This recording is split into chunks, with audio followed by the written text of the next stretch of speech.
Welcome back to the APSCC webinar series. I'm Christopher Slaughter, your MC for the series. Today's session is on India's new Spacecom policy. Today we're delighted to have a look at the policy which was unveiled recently. Joining us as the moderator for this discussion is Dr. Ranjana Kaul from Dua and Associates law firm. She's a space lawyer, a very active member of the International Institute of Space Law, an expert on Indian space policy. Also, Mr. P.K. Garg, who is the former wireless advisor to the government of India, as well as K. Narayanan, who is a former director of the Satellite Communications and Navigation Program at ISRO. And they will be looking at the policy that's unveiled, what it promises for the future developments of the Indian space policy and the government's attitude toward foreign operators in Indian space. Joining us now, Dr. Kaul. Good morning to you all. And thank you very much, Mr. Slaughter, for this kind introduction. I will get straight to the subject of discussion, which is the new Spacecom policy. It's a draft policy which has been released by the Department of Space, Government of India, in response to the announcement made by Prime Minister Narendra Modi on the 24th of June of this year, where, quite unexpectedly, actually, he announced that he was desirous that the private sector in India play a meaningful role in the space sector. And with the intention of boosting private sector participation, he wanted private sector companies to be involved in all aspects, the entire range of space activities. In the second limb of that announcement, the formal announcement text of which was released by the Press Information Bureau of India, he also announced the newly created InSpace, which is the Indian National Space Promotion and Authorization Center, which would function under the Department of Space. And the mandate, as articulated by the Prime Minister, was, and I will read, a level playing field for private companies to use Indian space infrastructure and to handhold, promote, and guide the private sector industries and space activities through encouraging policies and friendly regulatory environment. In consequence of this, there were a flurry of articles, of discussions, and webinars.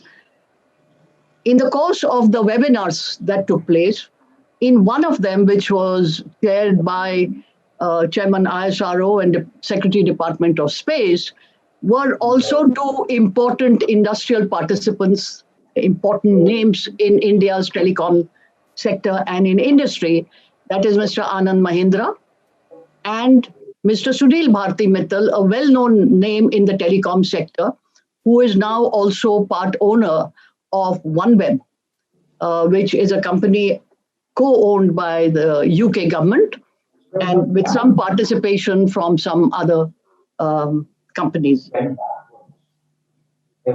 Now this Spacecom policy, the draft 2020, is what is the outcome of the sum and substance that is linked directly to the Prime Minister's announcement and to the information and desire for participation by all those who participated through various means, including the webinar. But at the end of the day, the content of this draft policy has been entirely unexpected.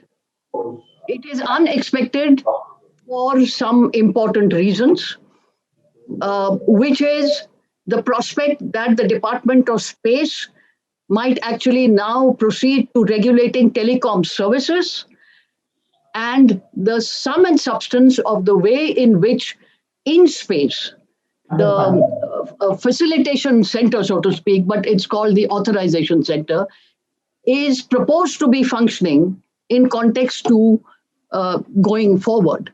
Now, at the end of the day, there have been a lot of concerns. There are a lot of questions pertaining to regulatory uncertainty, pertaining to what it means in context of prospects going forward, and what does it mean for the current established system as we know it. This is all distilled in that one ubiquitous question: what's in it for me? So it depends on who's asking that question. To unravel uh, this question, I have with me two eminent um, panelists. Mr. Slaughter has already introduced them. I have with me Mr. P.K. Garg, who has been wireless advisor to the government of India, has been in office at the point in time when the space sector satellite communication policy was unrolled and there was an exponential growth of this telecom services in India. He was also elected as chairman of the Radio Regulation Board in 2013. I have also with me a veteran of the space sector, the ISRO, Mr. A. Narayanan, who is a SATSCOM man. He's been involved with the INSAT systems. And most importantly, relevant to the topic of discussion that we have today, is the fact that he has been involved with the framing of the 1997 Satellite Communication Policy Framework and the norms, guidelines, and procedures for implementation of that framework, which has enabled the rollout of satellite telecommunications in India. So to start, and to give context to our discussions that we will have soon, I would like to invite each of you, sirs, to make a very brief submission, no more than 2 minutes, less if you can, to lend context to our deliberations. I'd like to invite you first, Mr. Garg, if you will. Thank you, Dr. Paul. Thank you, Mr. Slaughter and Mr. It is a pleasure to join the discussion organized by Asia Pacific Satellite Communication Council. And as Dr. Paul has mentioned, I was the wireless advisor to Government of India for more than 6 years, from 2002 to 2008. And that was the period, if we can call it a golden period of Indian telecom, when the mobile communications supported by satellite communication and others, they grew by leaps and bounds, and India became the second largest telecom network by subscriber numbers.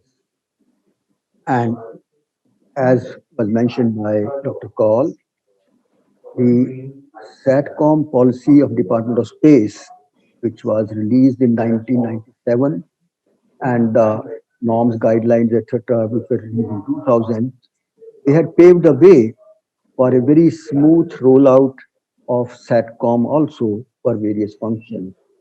So, in my view, the policy of 1997 and the framework of 2000 could have been the basis for any further improvement of the policy and the framework. So briefly, this is my brief introduction at the moment, and going forward, I'll be willing to answer other questions and discussion. I'll take part. Thank you. Thank you, Mr. Garg. May I now request the same of you, Mr. Narayanan? Thank you, Dr. Kaul. Greetings, everyone. My first impression about the new SATCOM policy and the norms related to it was that it should have, as Mr. Garg said, should have examined the working of the earlier policy and see what improvements should have been done, so that it fulfills the promises made by the Prime Minister. But unfortunately, the new norms, etc., seem to be rather regressive, and in my view, will not promote private participation to any great extent. Now, on the procedures for using foreign satellite capacity, the complaint has been that there was this canalization and the restrictions thereof, and this has not been addressed or solved. Now, instead, we have a need for transfer of orbit spectrum registration, which is neither needed nor is it feasible. Now, as far as the authorization of new satellite systems are concerned, there is no mention about the operating license and the spectrum allocation, spectrum fees, etc. And this has been a bottleneck earlier, and that has not been solved either. Now, there need to be some kind of a certainty about licensing, operating licenses, I mean, so that people can start investing huge amounts in the system. Now, there's another point. There is a sea change of technology, and most of the new systems would provide not capacity but end-to-end services. Now, how this is to be handled is not addressed in the new policy. Now, to me, as somebody who has been involved for years in the system, the ground equipment, end user equipment, and the production and licensing and operating of the same are the most important thing, because the technology is really involved there. And more importantly for India, the employment generation really is in that area. And we should have got some guidelines on this in a policy framework. Now, one of the main things I saw is that the private systems have been prohibited from addressing security communications or societal communications, which is not a really good thing. The government should have really thought about handholding private sector and see that they get involved, because for satellite communication is the future for this system. Finally, timelines for disposing of applications should have been introduced as a part of the policy. Unfortunately, that has been left vague. So this is my first impression, and of course, we can elaborate on this as we go along. Thank you. Thank you very much, Mr. Narayan. So let's get to looking at several aspects of this draft policy, which in the first instance have caused concern. You have already alluded to those things that needed clarity, Mr. Narayanan, and as have you, Mr. Garg. So specifically, it is contained in the covering letter from the Department of Space for this draft space policy, which indicates, which states clearly that the allocation of business rules of the Government of India seem to, the suggestion is that those allocations of business rule for the Department of Space enable it to govern satellite communications in a range of different types of communications. Now, as a lawyer, my understanding of what the allocation of business rules is that it is function of certain constitutional provisions, the Constitution of India, which enable the state to delegate authority to its various arms, what means that form part of the central government in this case. So whether it is a Ministry of Communications or whether it is a Ministry of, highways or Ministry of External Affairs or Home, whatever those are, equally allocation of specific businesses to various departments. So Department of Telecommunication, Department of Space, and so forth. And this means that that department may exercise the delegated authority of the state specifically and only in context to that which is permitted by it as enumerated in the allocation of business rules for the various ministries and various entities under the central government.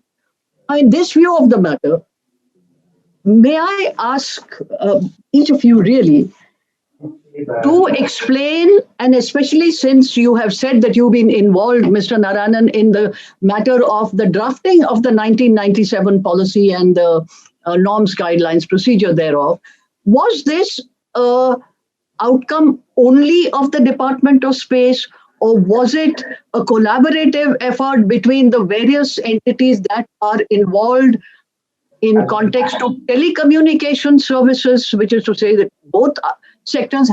Were there any other agencies that partook of this deliberation? And does it, in your opinion, suggest that this kind of collaborative, if that is indeed the way it happened, suggests that there has been any such collaboration in context to this offering from Department of Space? Okay, thank you. Now, while drafting the world policy, of course, we were absolutely aware of the rules of business allocations, and we know who licenses their services, who licenses the hardware production, and all that.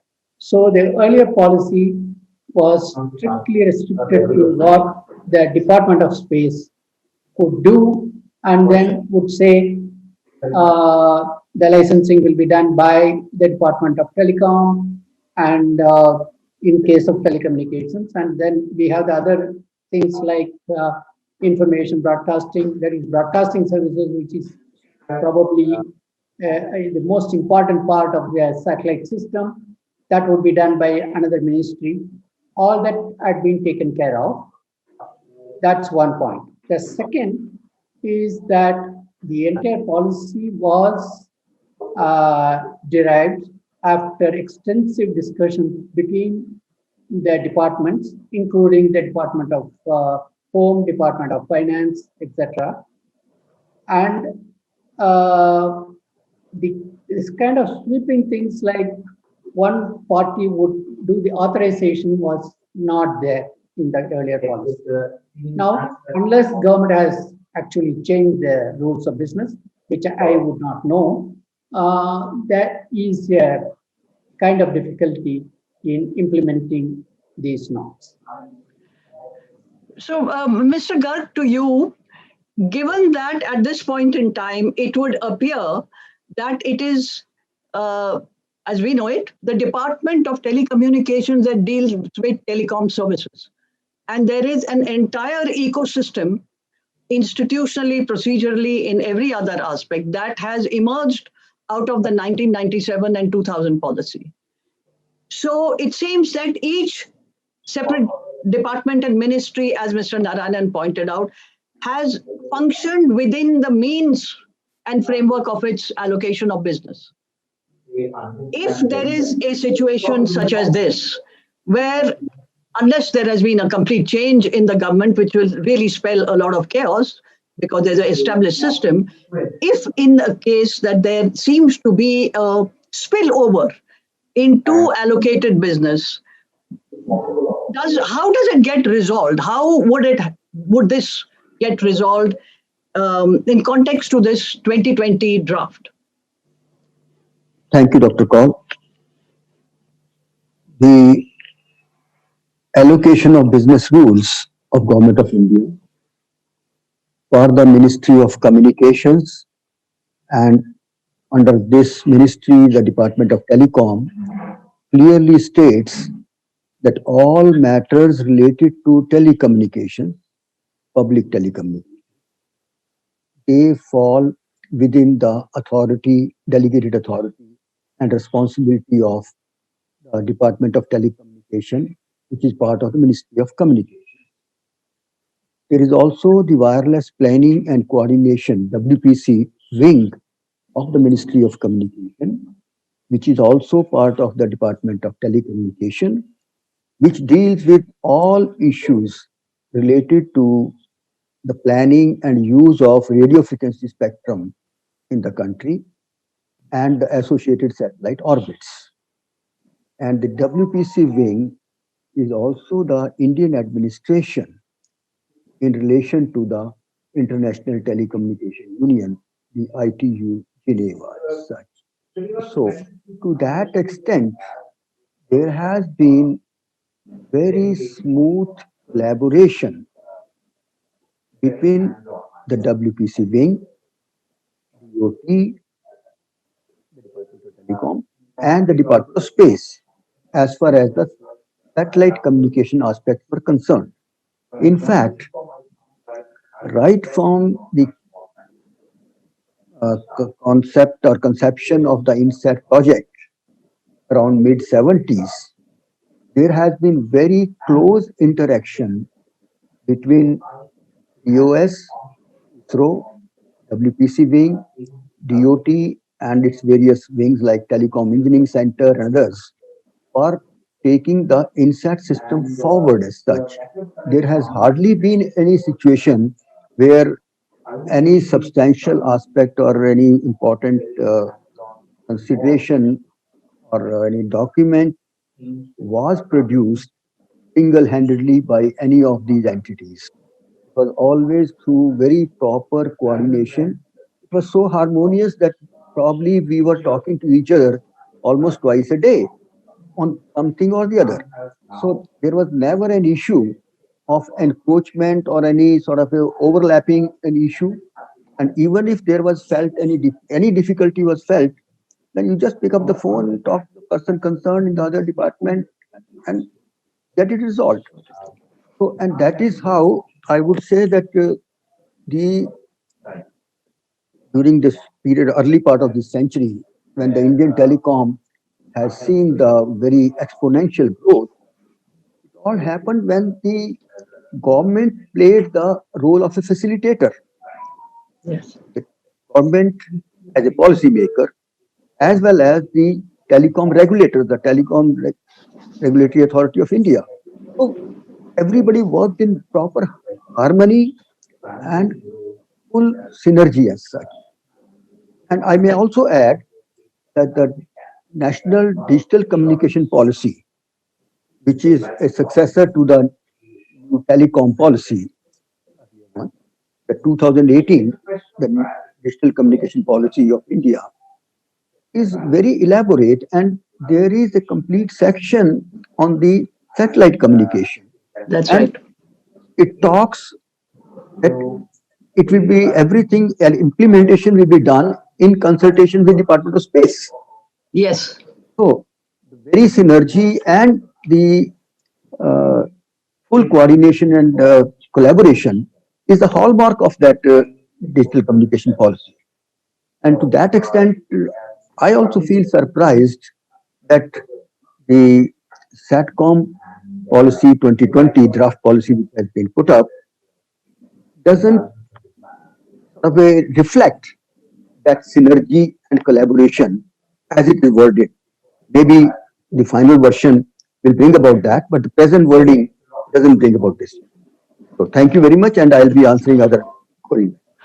So thank you very much. So the sum and substance of what I hear is that this draft policy will go through several layers of consultation amongst the related government departments, and these anomalies will be removed, is the expectation. Of course, the proof of the pudding is in the eating, and we will have to look and wait for the final outcome of this situation. But in any event, here's another problem that is popularly perceived, and that is the InSpace, the Indian Space Promotion and Authorization Center. When we look at the text of the Prime Minister's announcement, he is talking about hand-holding, about facilitating, about engaging and providing all manners of facilitation to the private sector to be able to participate. But the important terms that are that precede the preamble of this draft, and I will read this, add to all these enabling and positive inputs that Prime Minister provided, and it says that InSpace will also the function to permit, to monitor, to supervise, and to accord necessary permissions as per regulatory provisions, exemptions, statutory guidelines. Now, in order for us to understand a little more of what this means, the last part of this draft policy, which is in para 8, and forgive me for quoting chapter and verse, I'm a lawyer, I'm accustomed to saying para this and para that, so bear with me. It says over here that in space, an independent body constituted by Government of India under Department of Space shall accord necessary authorizations, permissions for all SATCOM related activities to and from in the Indian territory as per applicable laws and so on and so forth. This, for example, Mr. Garg, in context to WPC and spectrum, a means which is suggested here to authorize use says that in that section, which is para 2.1, it says when starting the line, this necessitates that the use of space-based communication of any frequency or electromagnetic spectrum to and from Indian territory shall be permitted through the process of authorization. Now, this process of authorization is certainly not in reference to the WPC process of authorization as we know it. It seems to suggest that it's in space which will do all of this. Now, I want to understand that where we have discussed the anomalies in the construct of the draft policy in context to allocation of business rule, would you say that this also becomes part of that same anomaly which will necessarily have to be removed, meaning everything that pertains to Department of Space, its allocated business of WPC, of any other way? Would you say that my understanding is correct, that the consultation process will remove all these kinds of anomalies in respect to communications and radio frequency allocations? I hope so, for two reasons. One is, as you had mentioned, that there is a section which is dealing with the important terms. And there, one of the terms which they have defined is WPC. What is WPC? Which says that all spectrum is authorized or controlled by WPC. I don't remember the exact wording of that. But one thing which has not been mentioned in that definition or in that term is the related satellite orbits, number one. And also, it doesn't mention that the WPC wing is the Indian administration for IT. That is one. So, you are very right. The way it is worded has created some sort of a confusion or in the minds of any investor or any satellite operator. Because unless until there is a regulatory and licensing certainty, it will be difficult for any investor or any satellite operator to really come forward and provide services in India or invest in India. So that aspect certainly, and I hope, will be clarified going forward when the final policy comes through. Because many people have provided their comments in this regard. But the WPC wing is the spectrum manager for the country, for all users, for all services, for all spectrum bands, and the related satellite orbits also for SATCOM. And let me also add that as far as the R&D in space technologies, the launch vehicles, the moon mission, and other deep space areas are concerned, there absolutely there is complete authority of the Department of Space, and nobody ever questions that. So it is only regarding the satellite communications, whether it is for public, certainly for public, and as Mr. Narayanan had mentioned, that even for the security and societal communications also, the private sector should be allowed to play their role. And we have our own success story of Indian telecom in the early part of this century, when the private sector was allowed to play their full role. And that is how we had the tele density increasing from less than 2% to more than 75%. Yes. So private sector has a very important role to play here. Yes. They will need Yes. to be supported, but at the Yes. same time, the policy, the guidelines, they should be very clear without any ambiguity or confusion. That's what I would like. Thank you.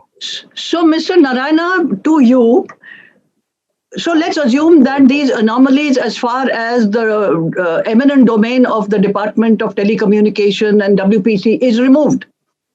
But that still leaves the space sector, which is to say, Department of Space and everything that goes with the ground segment and the space segment, really.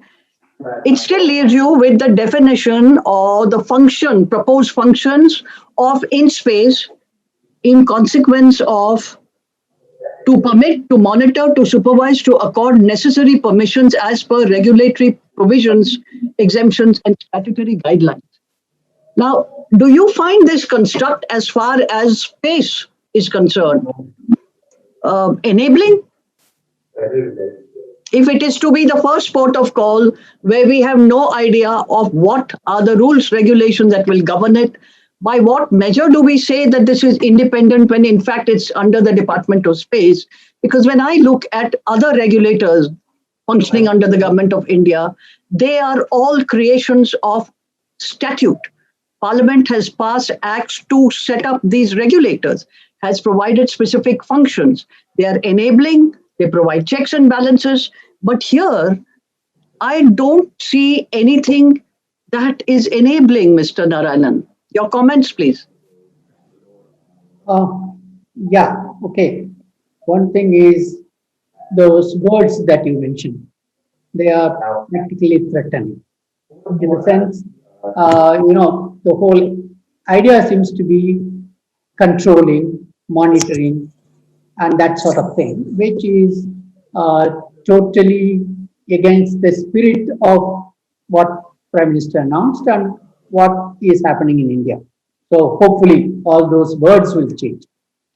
Now, the second part, as far as Department of Space is concerned, yeah, it has complete authority in the research and development, in trying to make their own rockets and satellites and make it available either commercially or to the government agencies. I think there is no question about it. But I have a feeling there has been a kind of mismatch between what this policy says and what was the intention of the Prime Minister and Finance Minister when they announced that this space sector will be opened up for private participation.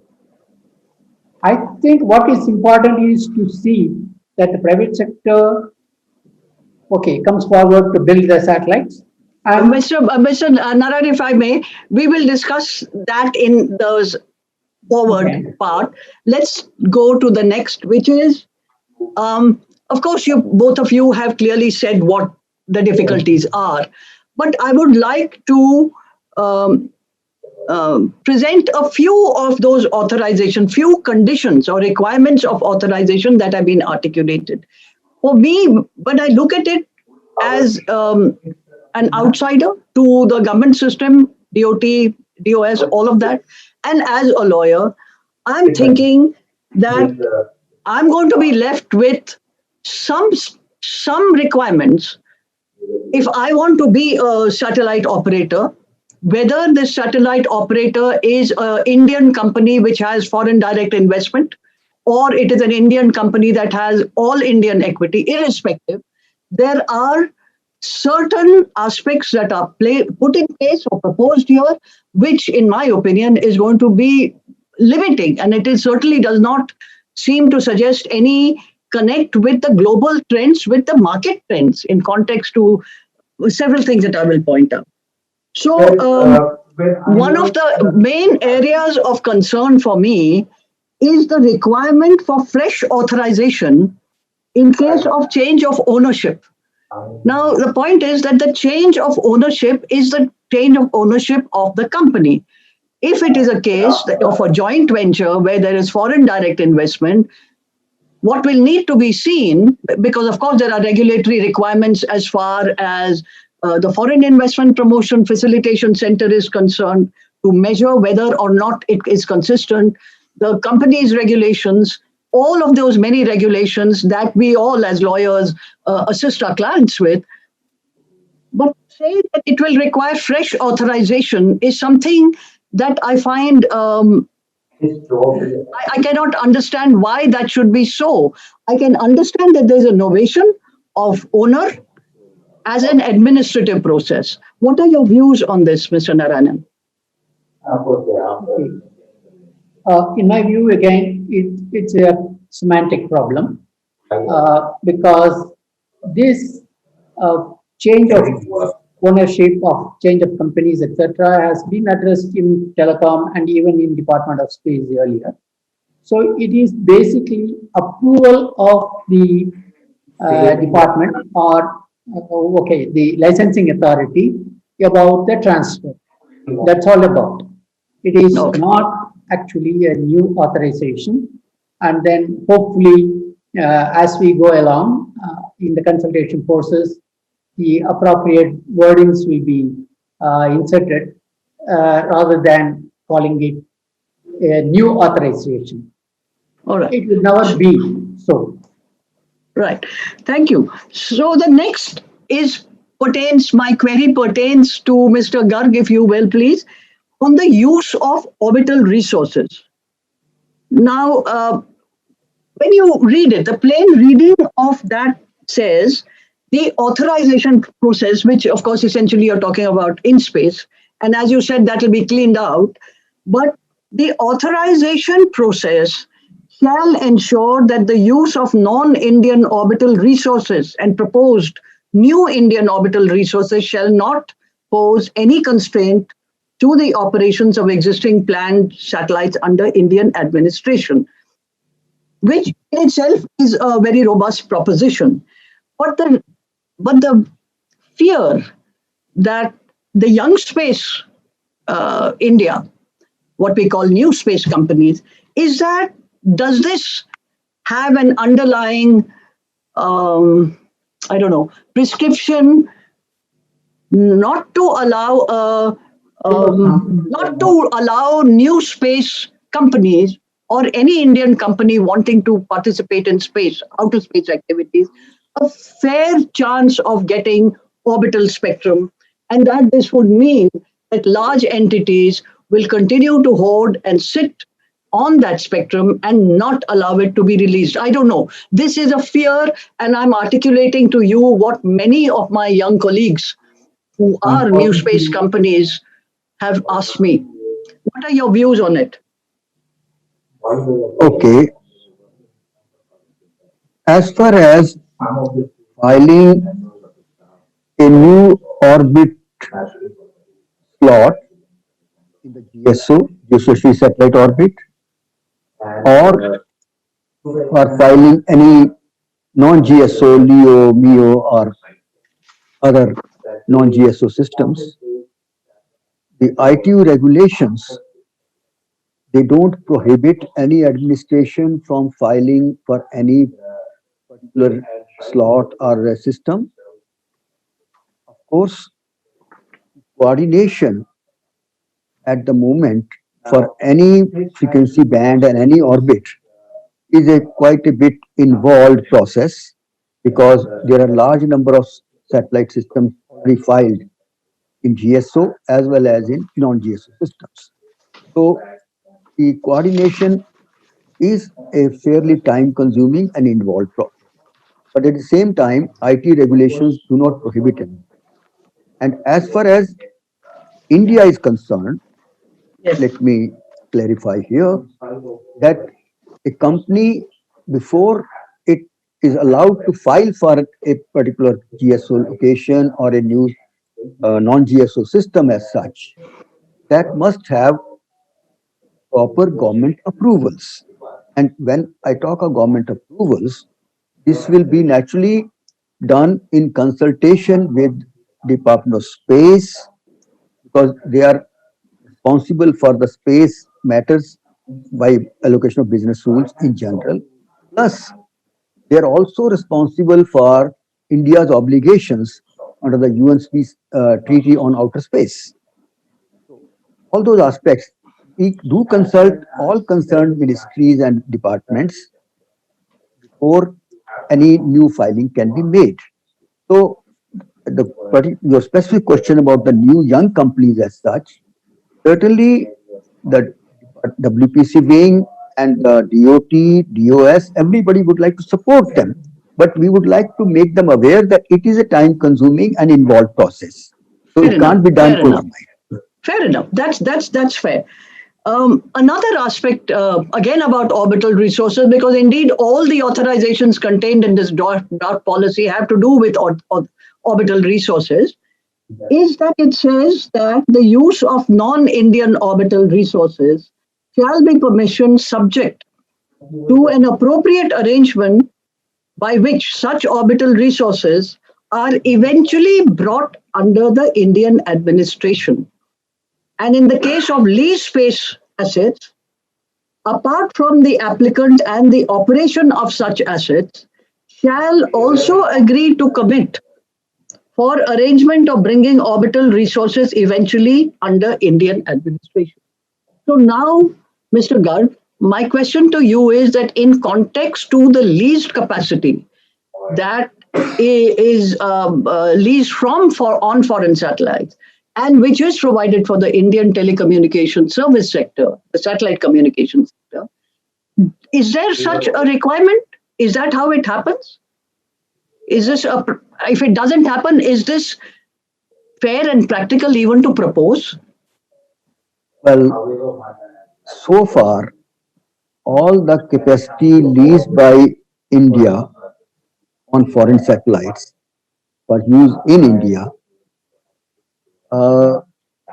there was no such requirement enforced.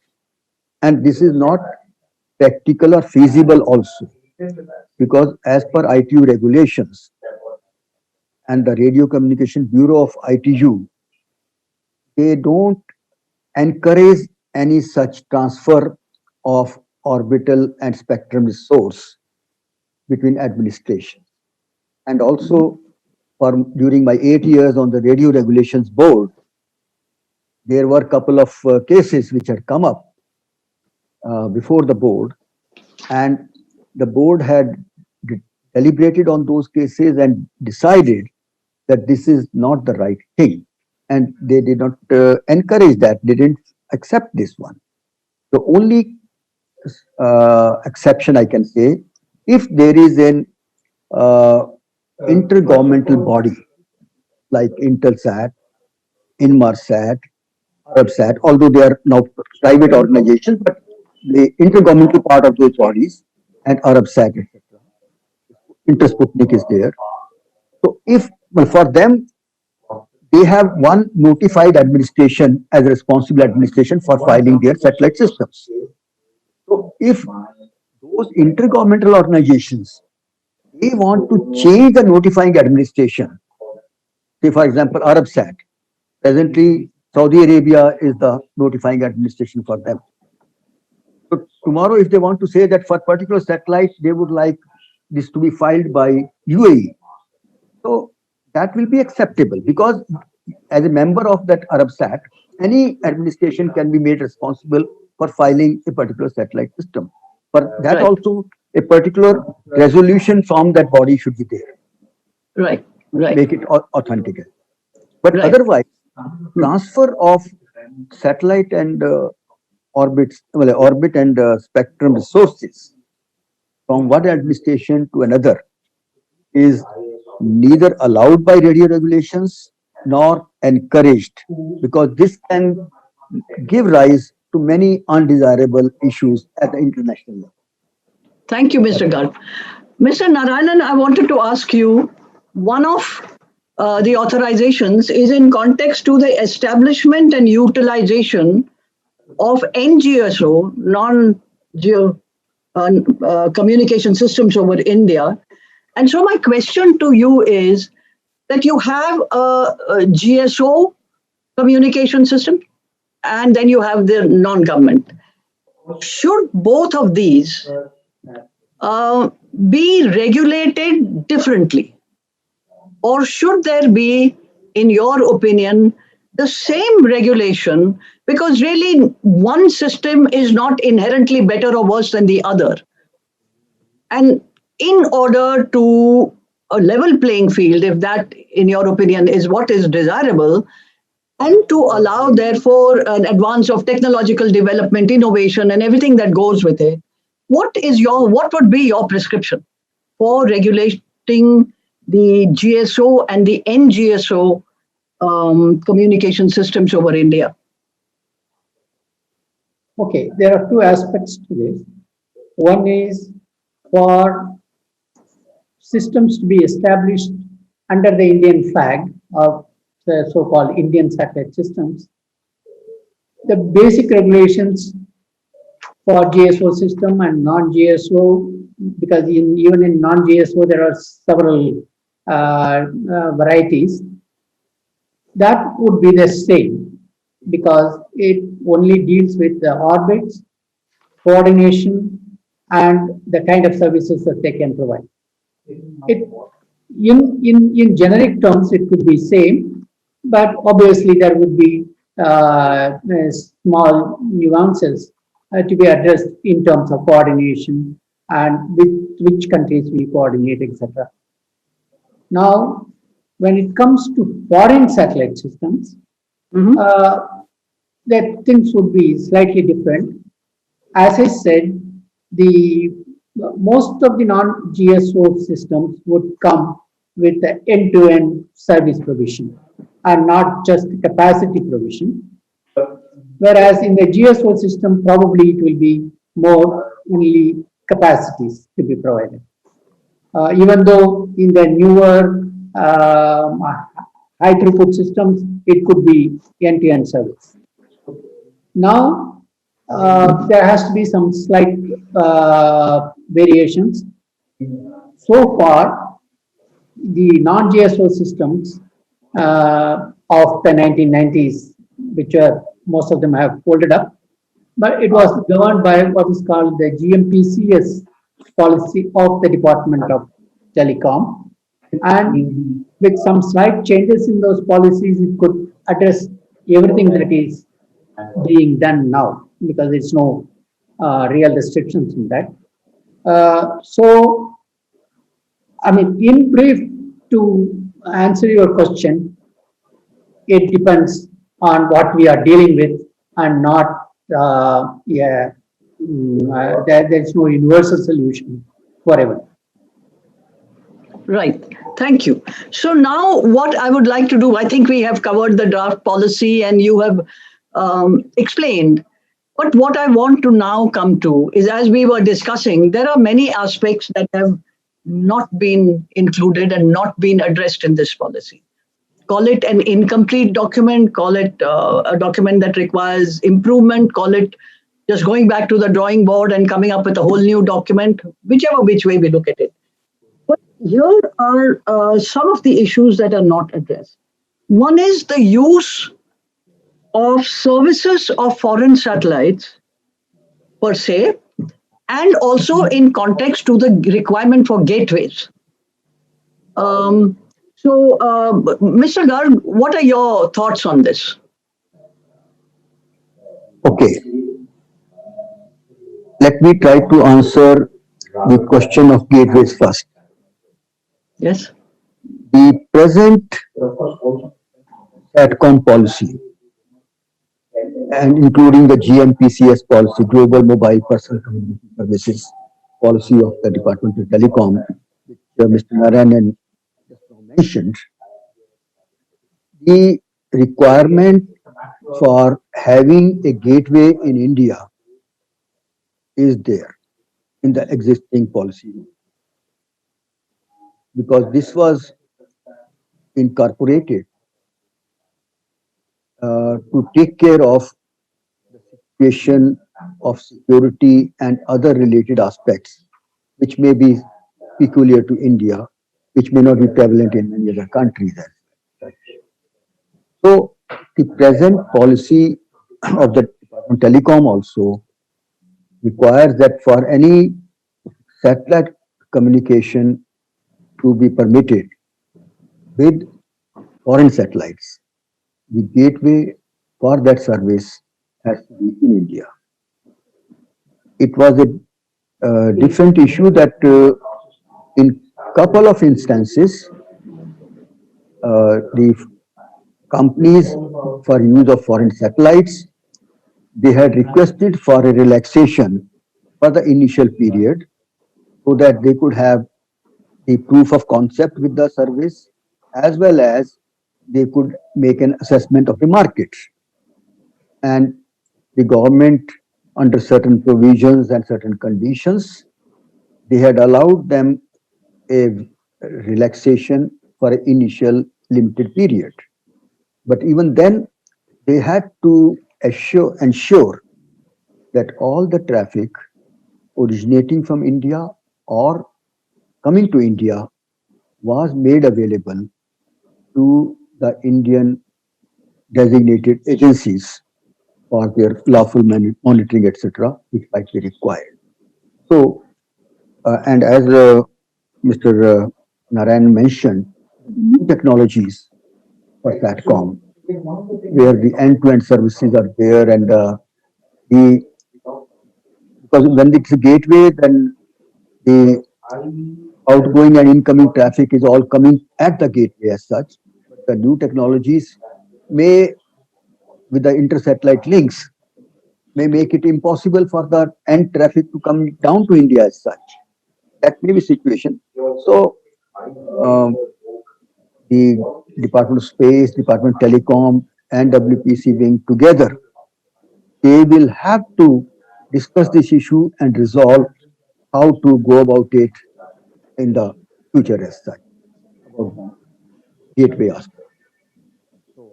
Does it answer your question or? Yes, it absolutely does answer my question. So then now I want to turn to you, Mr. Narayana, about the use of capacity on foreign satellites. I have sort of, we discussed this just a few minutes ago on the context of having foreign orbital resources being brought under Indian administrations, and that has been addressed. But as the space sector, unconnected with this, what is your view on how you had alluded in your opening remarks as to the canalization of this process through the public sector undertaking, Antariksh Corporation, and now the New Space India Limited. What are your thoughts on the use of capacity, leased capacity? Well, least capacity is something that is. And Mr. Narayan, if I may, I am linking it to this draft policy, which is being addressed apparently to Indian entities. Yes, the capacity is to be leased by Indian operators, I mean, service providers. Now, that's fine. And all these years we have found that we cannot live without that because the INSAT system by itself does not provide enough capacity. Now, here again, the technology and the business practices have changed. For instance, when we are talking about leasing of capacity in terms of 36 megahertz transponders, now world over, there are capacity leases which are based on number of, the kind of, let's say in digital terms, number of bits per second and for particular time frame. And that's totally dynamic. This is what is done all over the world. Now, this policy does not address that kind of situation. And obviously, their canalization and such things will not work. It has to be done by the operator with the satellite capacity providers. And the policy needs to address all that. Now, one more thing about the use of capacity from foreign satellites is that the old policy gave preference to Indian systems in terms of capacity utilization. Now, in the present policy or present draft, nothing is addressed in that respect, whereas that was a very important provision in the old policy. Now, I don't know whether that would continue or in the context of liberalization that has been dropped. If that is so, that's something that needs to be examined very carefully by the government. Now,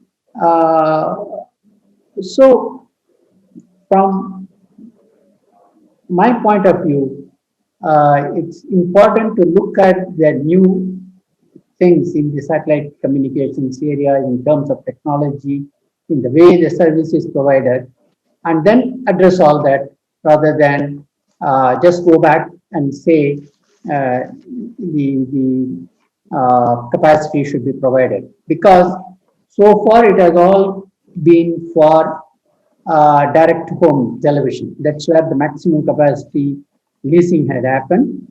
And even in that situation, things are changing because of the new OTT and such kind of thing, which means obviously the authorities have to think about how to address those issues. So, Mr. Narana, I'm hearing you say that essentially the norms, guidelines, and procedures that were set out by you and your colleagues at the time, which were released in 2000 to support the implementation of the 1997 policy framework, had said private satellite systems.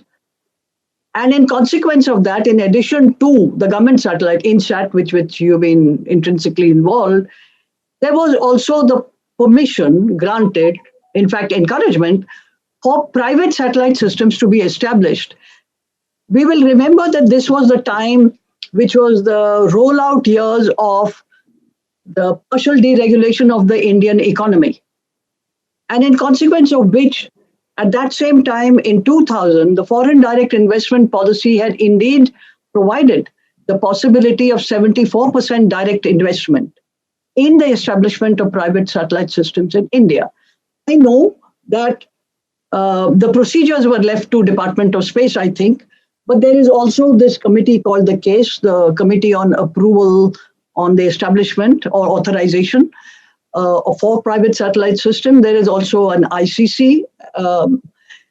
But the thing is this, that even though we know that there were some early applicants, and perhaps one or two of them could not mature their project because of economic reasons, it could also be the function of the fact that there simply wasn't the skill set and the depth in the Indian economy at all at the relevant point in time to actually have made a success.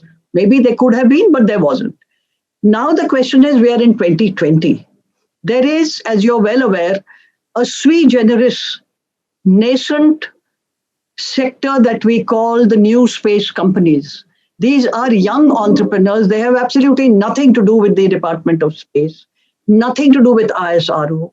They are technically and highly qualified individuals. They have set up companies in India. Now, those companies in India are in the full range. Their attempt is to find an end-to-end solution, which is not necessarily linked with the ISRO and National Space Program. So, in that view of the matter, this permission that was granted in 2000, how should it be dealt now in context to the untapped potential of private sector in India in context to the space sector, which remains completely regulated? Is that a question for me? Yes, sir, it's for you. Okay. As somebody who had been associated with, say, both setting up INSAT as well as private sector company, I should say when we were in the private sector, there has been no problem in obtaining any kind of a regulatory approval for the private system. And they were done pretty fast, as well as we reached a stage where we had had all the regulatory requirements. And as you pointed out, it is the economics and other situations that did not fructify. The second point is, I think still the Department of Space is encouraging the young entrepreneurs. If I may interrupt, sir, we've got just 10 minutes left. Yeah. And, so if you don't mind. Is encouraging, but the fact remains, if you want to really establish a full-fledged SATCOM system, which would provide services to the public, a large investment is required, and the policy has to address that first. As far as the young entrepreneurs is concerned, I think the department should take a much lenient view and encourage them to establish that system more on a experimental and R&D basis, for which I think provision should be built in the policies so that we don't get stuck with some very authoritative things where people have to unnecessarily spend money in tax, in using of ISRO facilities, etc. So I think these two should be kind of separated so that the young entrepreneurs are encouraged, and also the large practical systems do come up in time. So I mentioned the basic thing required is to dispose of applications quickly and in a time-bound manner. And that is spelled out rather than a wish that remains within the department. Okay, Thank Paul, you if very I much, could Mr. Nand. Mr. supplement. Garg, Yeah, Mr. could I Garg, supplement? Yeah. Mr. Garg, I would like you to particularly weigh in on the recent Supreme Court judgment. We had a very brief discussion on it, and that has a material impact, I think, unless some matters are resolved. Would you, very briefly, weigh in on that so that we can then get to the concluding part? Yeah, certainly. But before that, I would briefly like to supplement what Mr. Narayan was saying. The government of India and all its departments, they are promoting the startups, the young entrepreneurs. And in that context, I was listening to the Deputy Director General dealing with satellite communications and satellite licensing, licensing of SATCOM in the Department of Telecom at a webinar a few days ago. And he mentioned categorically that if there is any problem, any difficulty being faced by any entrepreneur or any startup regarding satellite issues, relating to SATCOM actually, satellite communication, he said, please feel free to contact him in the Department of Telecom, and whomsoever they have to contact in the government, whether Department of Space, whether any other department, they will do it. It is their responsibility. That's excellent. Good to hear that. Yeah. But the Supreme Court policy, Mr. Garg.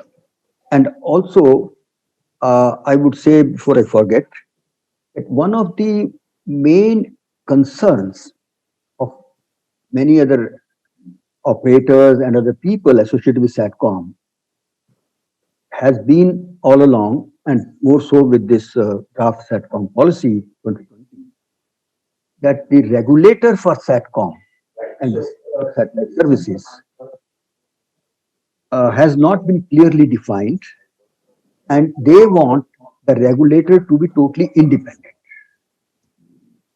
They have been asking or requesting this even before that, because if we go back to our own situation and experience, the setting up of the independent telecom regulator, the TRAI, was one of the main hallmarks which gave such a big boost to the growth of telecom in India. And I have no hesitation in saying that if an independent regulator is there for satellite communications, or even if the government authorizes the TRAI to regulate the satellite communications fully, then many of the concerns of the private entrepreneurs, the satellite operators, they will be taken care. Thank you. Coming to your point about the Supreme Court judgment, in the view of the unfortunate incident of the 2G licenses, cellular licenses, which were granted around 2007-8 time frame, and there were many issues. Cases went right up to Supreme Court, and in 2011 or 2012, the Supreme Court had given a decision that all spectrum should be auctioned. Although the final reading of the final points, complete reading of the final points of the decision indicated that this could be only for the cellular spectrum, but many of the legal experts also, they were not 100% sure of that. So much so that even a presidential reference was made to the Supreme Court to kindly amplify or clarify their decision on this aspect. But Supreme Court said that their decision is very clear, nothing needs amplification. But the fear in the mind of the officers remains because they don't want to go against the Supreme Court decision. So they are taking it as that all spectrum should be auctioned, including spectrum for satellite communication and other things. So with the result, what is happening that the WPC has been obtaining special authorization from the Minister of Communication for every 6 months basis, or a bit temporary authorization to consider the applications for new wireless licenses. Wireless licenses, not operators, but new wireless, even non-operators for their dedicated network. And it also affects even the applications for satellite communication service. So this decision of the Supreme Court has created a little bit of difficulty, if I can say, in the operation of the wireless licensing. As far as I know, my discussion with the various telecom people, satellite people, and even with my former colleagues at WPC. So there is a thing, and this needs to be clarified as early as possible. Thank you, Mr. Garg. So, to the audiences, we've tried our best to decode the policy, which is a draft policy 2020, in context to concerns and doubts that have been raised. What is it that it means for me? We've not been perhaps able to give you specific answers only because this is still a draft. And with this, I'm going to end. But before I do end, I would like to make my submission. And I will link this to the Prime Minister's announcement of reforms. What I was expecting is not a document that contains only and limits itself to satellite telecommunications. I was expecting a policy framework for leveraging the spectacular achievements of the Department of Space and ISRO, its capability, its capacity, its technological advancements, which are internationally known and accepted and renowned. That is, I think, what the sum and substance or the letter and spirit of Prime Minister's announcement was. I was expecting a policy framework of how space as an economic sector could be leveraged in the India growth story. I would have expected there to be a timeline, let's say 2020 to 2030. How is space sector going to be a contributing factor for the economic development to achieve that $100 trillion economy that Prime Minister set target for? This would necessarily involve not only the ground segment. In reference to the ground segment, this is permitted. Indeed, the Department of Space, or ISRO, has birthed an amazing system of vendors for goods and services that supply whatever is required, which is mission specific. And over these last 20 years and more, the Department of Space, or ISRO, has worked closely with these vendors, and such that they are now supplying highly skilled and perfectly fabricated requirements for the space program. The good part of this is that it allows these fabricators or manufacturers, as the case may be, to also take on projects outside. We have seen the effect of that in the recent joint ventures between a satellite operator in the United States and one of those that is part of this ecosystem, which consists of about 500 or 600 companies, but the core of which is about 150 companies. It is true that there is no regulation that prohibits any Indian company, whether it is with foreign direct investment or not, to establishing a manufacturing hub in India for satellites.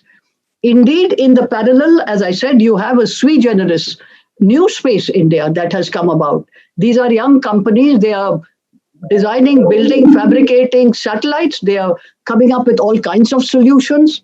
They are designing launch vehicles. This is all there. There's not even a mention or an acknowledgement of this in this entire document. I was expecting something which was an Indian policy of how space could be leveraged, how India could become Indian space sector, ground and outer space, could become part of linked into the global value chain for this. Why do not companies make India the hub for operating their satellites, for making filings through the WPC? Why is it that people have to go to a foreign jurisdiction, set up a company there, and get whatever orbital resources, coordination and allocation and all of these things? India should be able to do that, to provide this service. This is what I was looking forward to.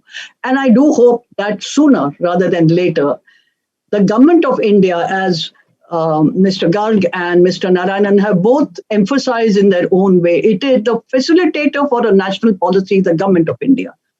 And the expectation that a department which has been entirely and remains as on date controlled by government should now be told to task itself to write, to create space for others.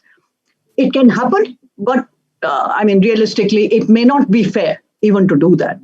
So going forward, I hope that India has a robust policy such that foreign operators, manufacturers, service providers are all able to thrive, that it assists the Indian economy, including launch services.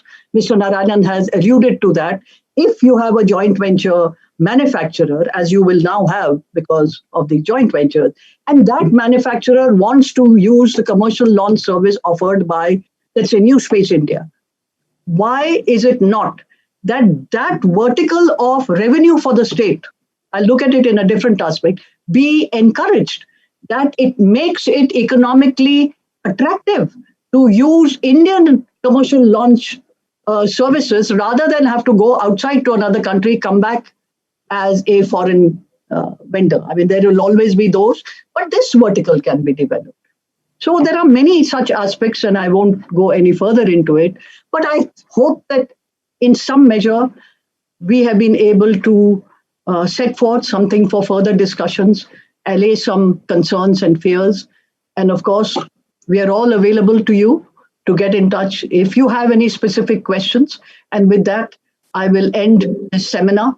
And thank you very much, Mr. Narayan and Mr. Garg. Thank you very much to you and for all these preliminary meetings that we have had to make this journey here today possible. Thank you very much. Thank you. Thank you, and thanks to APSCC, Mr. Christopher and Mr. Thank you. Thank you very much, Dr. Kaul. Thank you, Mr. Garg. Thank you, Mr. Narayanan. Pleasure to have you all on today's webinar session. Thank you again for your insights. Really appreciate that. And we look forward to further developments in India. Join us next week on the webinar series for COVID-19, 5G, and the cloud. Not all three things at once. This is our webinar on ground systems. We'll be looking at the latest developments in ground systems and how they're dealing with all three of those things. Listen, if you've enjoyed the webinar series so far, and if you've registered for this one, no doubt you are aware, or perhaps you're not, that you're able to watch the entire webinar series that we produced so far. Going back to June of this year, we've done about 20 in total. They're all available on the APSCC SAT, apsccsat.com website, the place that you access this one. You should be able to see the entire range of different webinars available. And please do feel free to look at any of them with your registration. They're all available to you now. And again, they're all free of charge. And also, if you like what you've seen, consider joining APSCC. If you go to our website, apscc.or.kr, you can find out all about the registration process there. You'll find it is surprisingly affordable. We encourage you to join and participate in further webinars and further activities that APSCC puts on. Thank you again. We look forward to seeing you next week.